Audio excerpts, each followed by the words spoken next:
Hi, good morning. காலை வணக்கம். இன்னைக்கு காலைல பிரேக்ஃபாஸ்ட் பாருங்கள், இட்லி தாங்க. மாவு நேற்று சாயந்தரமே ஆட்டி வச்சாச்சுங்க. திருநாள் கடையில் தான் மாவு வாங்கினேன் ஒரு 10 நாளாக. அது கிரைண்ட் ரிப்பேராக இருந்துச்சு.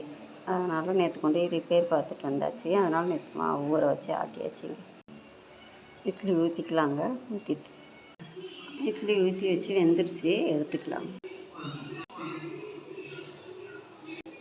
சட்னி பாருங்கள், தக்காளி சட்னி தான் அரைச்சிருக்கேன். இந்த சட்னி வெங்காயம், தக்காளி, கருவேப்பிலை, மல்லித்தழை, கொஞ்சோண்டு புதினா, பச்சை மிளகா, பூண்டு எல்லாம் வதக்கி வச்சு அரைச்சாச்சுங்க. கதம்ப சட்னி ஊற்றிக்கலாம்.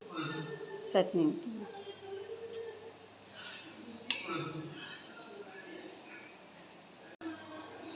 வெயில் அடிக்கிறதுனால கிளார அடிக்குதுங்க. இன்றைக்கி பிரேக்ஃபாஸ்ட்டு சுட சுட இட்லி, கதம்ப சட்னிங்க.